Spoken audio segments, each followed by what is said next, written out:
The win, yeah, refuse. Mine can't be diffused. If you ain't thinking the same, then we playing by different rules. You can't see the vision, we living at different views. Until we complete the mission, keep getting up, never snooze. I walked a mile in my shoes, had the mind of a fool, chasing diamonds and jewels. Trust me, I was confused. Started minding my business and used my mind as a tool. Ended up finding my purpose and found the time to get to it. They told me I couldn't do it. They told me I couldn't make it. They sold it, could never break it. That's sadly mistaken. I need a piece of the pie. I want it so bad I can taste it. They told me like Toby, keep on running toes, they gon' take them. Refuse to lose, built to win. Apply myself, I float it in. No time for the doubt, they counted me out, I'm getting it in. Yeah. No time for no loss, I pay for the cost, I'm winning to win. Yeah. Refuse to lose, I'm built to win. Apply myself, I float it in. No time for the doubt, they counted me out, I'm getting it in. Yeah. No time for no loss, I'm paying the cost, I'm in it to win. Yeah. Refuse. What's up, everybody? Welcome back to another episode of BWT. It's your host, Teddy, and we are here to talk about the playoff push that is happening in the MLB. Intense wild card matchups going on right now. Big series going on this weekend as well. We'll talk about that after. But before we get into all that, I want to make sure that you guys are liking this video and subscribing to the channel so you don't miss any of the rest of the content that I will be putting out for the rest of the MLB regular season and the playoffs. And also make sure you guys are liking all of the other videos on the Refuse to Lose network. We have CTC, Carl Talking College, goes over everything college football and college basketball related. He's doing his division previews right now, so you can. I know he did the SEC yesterday with Joe. Actually, shout out to Joe right here. First comment, appreciate you, my guy. Right. And then we have RBO, Real Ballers Only. That is an NBA show with Vaughn. He goes over everything in the NBA. Ready for that to get amped up again with the regular season coming up. We've got FFC, Fantasy Football with Coach Coombs. It's getting to that time of the year. We did our R2L fantasy draft. We got a pretty good team. But if you want to know who to draft, where to draft them, and why, make sure you tune into Coach Coombs. We've got Unfazed with Joe and AJ. That is two of the top debaters in the Refuse to Lose community. They made their own show, and they have been previewing the NFL divisions. So tune into that. They recently dropped an episode last night. We've got Dave's Doghouse. He gives the highlights and the lowlights of the sports world. You can be a commentator, you can be a player, you can be a translator, you can be a whatever, whoever you are in the sports world. He will highlight, or you will be a low light, according to Dave. And then we also have in the red corner, that's with Ricky, Tomo, and Ty, boxing show. One of the hottest shows on the network. Make sure you tune in to them. I know every boxing event they're talking about it, and even all the other stuff going on in the boxing world, they're all about it. And also, the last show on the network is Refuse to Lose. That is with Joe, Tomo, and Dave. That is basically the sports center of the Refuse to Lose network. They go over everything in the sports world, every sport. So make sure you tune into that as well. All right. So now we will get into the AL East to start off. Right now, the Toronto Blue Jays are leading the division at by 4 games after they lost today and the Yankees ended up winning. So that was big for the Yankees. That was a nail biter, to say the least. We had to endure the Devin Williams experience once again, but he came up big and ended up striking out 3 after a very shaky start to the inning.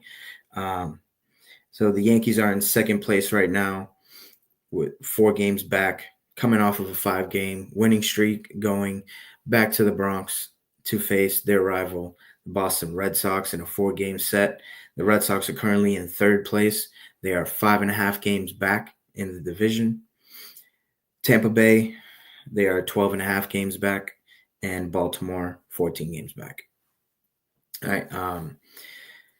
I said it in the offseason. I think it's going to come down to Yankees Red Sox the last 2 weeks of the season. I don't believe in Toronto. I don't know what it is. They're just not that team, I don't think. They got they got Vladdy and Bo Bichette, and then they got George Springer and Addison Barger and those guys. But I don't know. They're not. They don't pop off like a team to be worried about at all in the postseason. So I think they fizzle out towards the last 2 months of this season coming up, and the Yankees they figured it out, right? They were on a really bad slump for a little bit, and they went out in the trade deadline. They revamped their bullpen for the first appearance out of the bullpen for the new guys. It was terrible. It was exactly what the entire nation wanted if you weren't a Yankee fan. But they figured it out. I believe Boone is figuring out where the pieces are going to fall for the puzzle to ultimately win this entire thing. And I'm not a Boone guy, right? But I've been seeing the substitutions that he's been making, and when he pitches guys in certain situations and stuff like that. And I'm really starting to like the moves that he's been making as the Yankees start winning these games.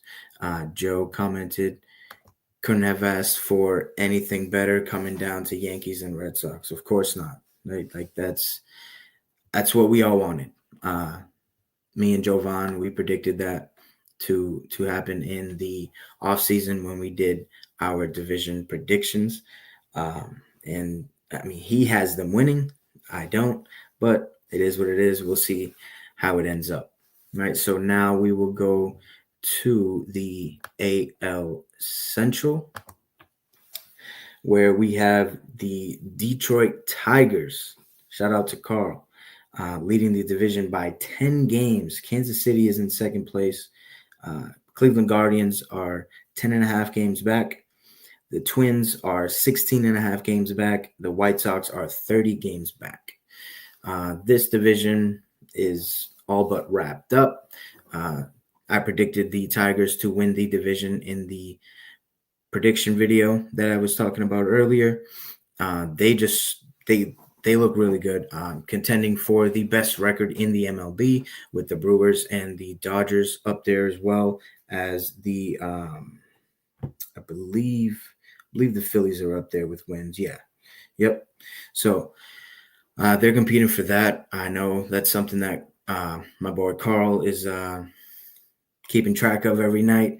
But I mean, it really doesn't mean anything but bragging rights. But this division is over.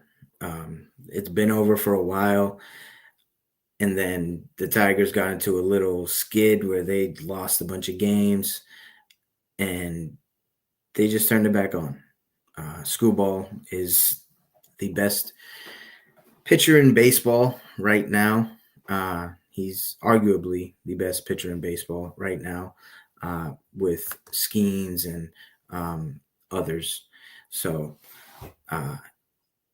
that's definitely something that you need to win, right? If you don't have that ace, if you don't have that guy, then you can rely on every 5th day to go out there and extremely dominate the opposition. Then it's really just a dogfight every time you go out there. And I mean, it's not something that you want to be doing every game. So to have Screwball taking the ball every 5 days and dominating the way that he does. Last game was against the Astros. He dominated with 10 Ks, seven innings pitched, and he went up against their ace, and he beat him, right? Both offenses didn't score until I believe it was the 10th inning or the 11th inning when the Tigers ended up walking off on a walk. But yeah, he outdueled them in that matchup for sure. So now we go to the AL West, where the Houston Astros are leading the division right now. The Seattle Mariners are 1.5 games back. The Texas Rangers are 6.5 games back. The Angels are 8.5, and the Athletics are 11.5 games back. This division is going to come down to who's healthy. This division is going to come down to who's healthy. You got Joe commenting, Bros went 500 when Tigers went. Exactly. Yep. And they lost their opportunity. That was their window to try to have a run in this division, but it's gone now. Houston and Seattle, it's going to come down to Texas. Don't be shocked if the Rangers make a wild card push. Only 6.5 games back in the division. We'll get to the wild card standings in a few after I run through the divisions, but they're not too far back, and that's a team that has done it before. They've got the veteran coach in Bochy. They have the veteran leadership in Corey Seager, Marcus Semien, and those guys, Garcia. So don't 100% count out the Texas Rangers to even make the playoffs. But for the division, I believe it's going to come down to Houston and Seattle. And the way that Houston is playing right now, before today's game, in the third inning or something like that, they were held scoreless for 31 straight innings. Like you can't compete for a division and have your offense just not score in 2+ games. That's unacceptable. 3+ games. Like that's just unacceptable. You can't have that. And I understand that they've been dealing with a lot of injuries. They had Paredes, who ended up getting hurt for season-ending surgery, and then they went out and got Carlos Correa back. Right, he's playing third base. Jeremy Payne is at short. You still got Altuve. You got Yordan Alvarez starting to ramp up in a rehab assignment this upcoming week. So it should be good for the offense. The pitching, you got Hunter Brown, Valdez. Valdez has had a couple shaky starts in a row. It was the Red Sox and then the Yankees, and today against the Tigers, his last 3 starts, and they have not been good at all. Today, the Tigers scored 5 runs before he even recorded one out. He was throwing past balls and just he didn't look good. So that's and what Seattle did at the trade deadline, going out and reacquiring Eugenio Suarez and going to get Josh Naylor from the Diamondbacks. That just adds a lot of depth into that lineup. You got a lineup where you can put J.P. Crawford batting first, and then you can go whoever at second, and then you can go Kyle Raleigh, Julio Rodriguez, and then Eugenio Suarez, and then Josh Naylor. Like it's just, it's ridiculous, right? That's a great offense, and that's what they have been missing these past couple of years. Their pitching staff has been one of the best pitching staffs in all of baseball for the past 3 or 4 years, and the offense just can't put it together. And now the front office was able to go out and make some moves so they can have some offense other than Kyle Raleigh, who is having a tremendous season right now with 47 home runs, the most by any switch hitting catcher, right? The most by catchers right now. He's on the road to it. So shout out to him. So they gotta take advantage of this window right now and going out to get some more bats in the lineup. It's going to do nothing but help you in the long run. But I think the Mariners win this division. right? I think the Mariners win that division. We go to the NL East, where we have the Phillies leading the division. The Mets are in second place at 6.5 games back. The Marlins, surprisingly, are in third place, 14 games back. The Braves are 16 games back in fourth, and the Washington Nationals are 22.5 games back. The Phillies are going to win this division unless – well, actually, I take that back. This might come down to the nitty-gritty as well with the news of Zach Wheeler going out with the blood clot. I really hope he gets healthy as quick as possible. That's really nothing to play with, but that takes a toll on their pitching rotation, right? They're going to have to bring up that kid, Andrew Painter. Nola just came back from the IL, and he got absolutely obliterated by the Washington Nationals offense on Sunday. And then that leaves you with Jesus Sanchez and I believe it's Christopher Sanchez, their other lefty. And then there's another lefty that they have as well. But losing Zach Wheeler is a big deal, a very big deal. That offense looks great. Offense looks great for Philly. Trey Turner is hitting the cover off the ball. Bryce Harper, the other night he hit 2 balls 440 feet. He's back. And then Schwarber, he just hit his 47th home run today. Or 45, something like that. So it's just, and the rest of that team, Alec Bohm, he came back from injury and he's hitting the ball pretty well as well. So for them to go deep in the playoffs, they're gonna have to have somebody step up in that rotation. In the playoffs, you can probably use a 3-4 man rotation, so it's probably not going to affect them as much. But in the last 2 months of the season, it's going to affect them for sure. And then they have the pitcher Alvarez, who's coming back from the suspension that he was serving, but he can't play in the playoffs. So you're going to have to find that balance of, all right, I need to win this game. This dude's a stud, but he can't play in the playoffs. But this other guy is going to be in that role in the playoffs. Like, who do I play at that time? But them going out and getting Duran, absolutely incredible to solidify the back end of that bullpen. He went out yesterday and just threw straight fastballs right by Kyle Rowley, 102, 102, 102. Good morning, good afternoon, good night to get the save. And the Mets, I told you guys not to get all hyped up about the Mets. Like, it's just gonna be Soto and Lindor. He's gonna have to put on offensively, and right now he's turning it around, but he was really struggling for a majority of the season. It got so bad that he was making errors and throwing his glove. Like, we never see that from Francisco Lindor. Like, it's affecting him mentally. Like, he's one of the most poised players that I've seen out there, and for him to go out there and make the errors on like routine plays, like, it's just, I don't know, something's not right. Soto is having a good year, right? Pete Alonso continues to mash the cover off the baseball. He recently broke the Mets all-time record for home runs. So shout out to Pete Alonso for that.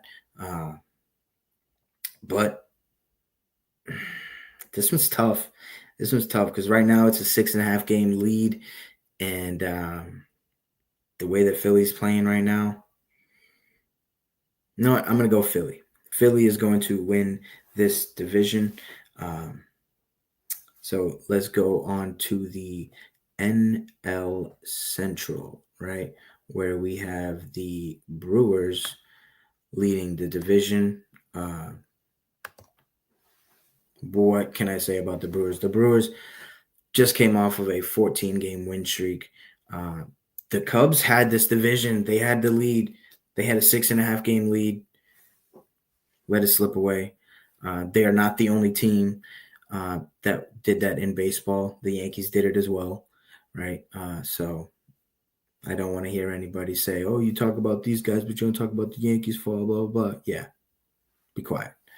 But yeah, the Brewers, they're leading this division right now, and then the Cubs are 6 games back. The Reds, who I picked to win this division in the prediction video, are 12 games back.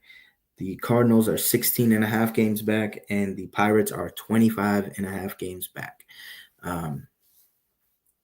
The Brewers are having everybody step up in that lineup. During that 14-game win streak, everybody was contributing to that streak. It was some of the craziest baseball that I've seen. They were winning games, walk-off home runs, blowouts, close games. They were winning games in every facet of the game, right? I watched them throw a guy out with 2 outs in the top of the ninth to end the game. Right? Everybody understood their role. They had this little saying, the power of friendship or whatever, that they came up with during that time. And that's really what it's all about. Just believing in the guy next to you and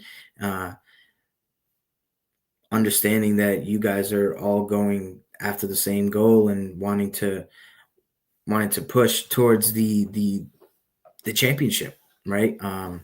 So that's what that is about. I think the Brewers are going to win this division easily. So the Cubs, it sucks. It sucks with the Cubs because with the signing of Kyle Tucker in the offseason with the trade, trading away a top prospect, and then getting Kyle Tucker, and he was Kyle Tucker in the first 2-3 months of the season, but he's been slumping for the last 2 months, right? He's hitting like 170 something with like no home runs or 1 home run.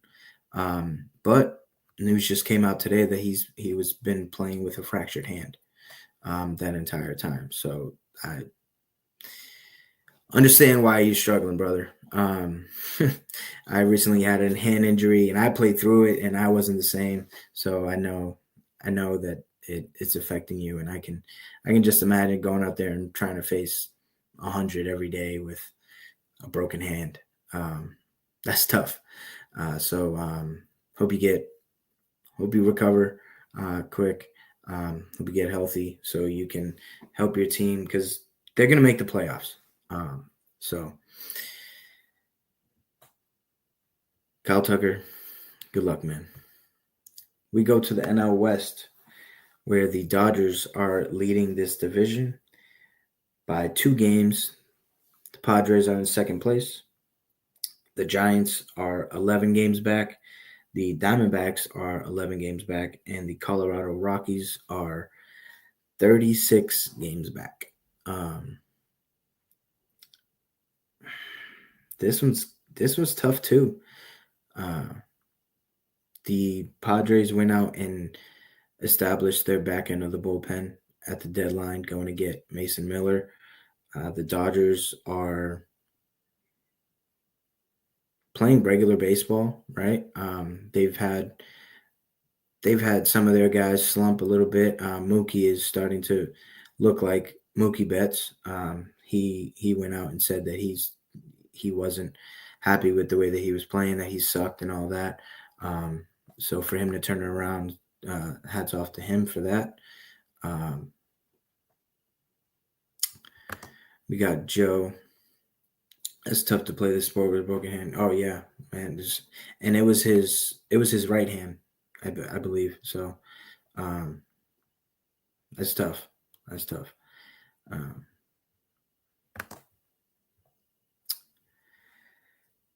Yeah, the Dodgers.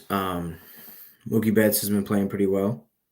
Freddie Freeman, Mr. Consistent. Ohtani is playing pretty well. He's hitting the cover off the ball lately. He's been turning it on. But that's about it. Andy Pajes has had a great season, um, according to what everyone predicted he was going to have earlier in the year. Uh, and But other than that, I mean, they don't really like scare me like that. Like Teoscar Hernandez isn't having the year that he had last year. Will Smith is playing great, but their pitching doesn't. If you get Yamamoto, you can potentially let him up for a couple runs. Now you got to deal with Shohei Ohtani, of course, but he's not unhittable, right? So they don't scare me at all. If I'm a baseball fan that isn't a Dodgers fan, I'm looking at the Dodgers and I'm like, I'm not really that scared of you. If you got to go and play in the postseason. And that's how I believe the Padres are looking at them at this time, right? They recently got swept last weekend, but there's another series upcoming this weekend. So stay tuned for that. But I think the Padres win this division at the end of the day. I don't know. I'm just not too fond of the Dodgers, I guess. Now we will be going over the American League wildcard standings at the time. Right now, the Yankees are they have the top wildcard spot. Right now, in baseball, there are 3 wildcard spots. So the Yankees have the first one. They are at a +2 games. The Red Sox have the second wildcard spot. They are plus a half a game. And the Mariners are in the third wildcard spot right now. Kansas City is 2.5 games back. The Guardians are 3 games back. The Rangers are 5 games back. Tampa Bay is 6.5 games back, and the Angels are 7 games back. Like I said, man, the Rangers aren't that far away. Don't be surprised if they make a push to getting into the postseason, right? I believe the Astros will be in the wild card spot because I have the Mariners winning their division. And I think the Yankees won't be in this position because they're going to win their division. Big weekend. I cannot stress that enough. Big weekend for the Yankees. So I think the Astros, the Red Sox, and the Blue Jays, or I can see the Royals sneaking in over the Blue Jays once the Blue Jays slip. I see the Blue Jays slipping when it happens. Make sure you tag me in this video. Yeah, that's what I got the American League wild card ending up as. And in the National League, we got the Cubs at +5.5. The Padres are at +3. The Mets are in the third place wild card. And then the Reds are half a game back. The Cardinals are 5 games back. The Diamondbacks are 6 games back. And the Giants are also 6 games back. But the Diamondbacks own the tiebreaker. That's why they're ahead of them. Then the Marlins are only 7.5 games back. I think the Cubs make it as a wild card. Padres winning their division, so that brings the Dodgers in as a wild card. And then I like the Reds. I like the Reds to take the last wild card spot, bouncing the Mets out of the playoffs. I just like the Reds rotation over the Mets at this time. And the Reds are playing some good baseball as of late. They got a veteran manager in Francona who knows how to win. So I believe that they will make the playoffs as a wild card team. Third wild card team, bouncing the Mets out of the playoffs because the Mets suck.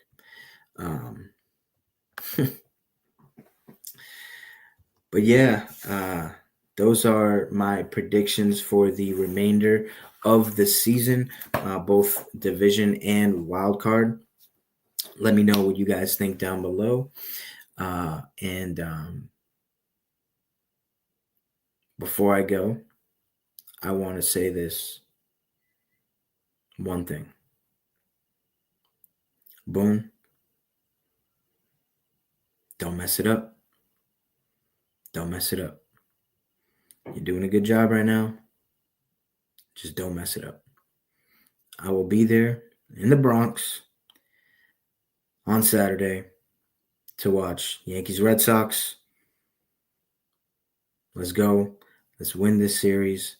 Let's keep playing some good baseball. And let's just keep rolling. Let's just keep rolling, New York. Come on. All right. Appreciate everybody for tuning in tonight. I will be back later on in the week. And yeah, make sure you guys are subscribed to the channel so you don't miss my next video. Peace.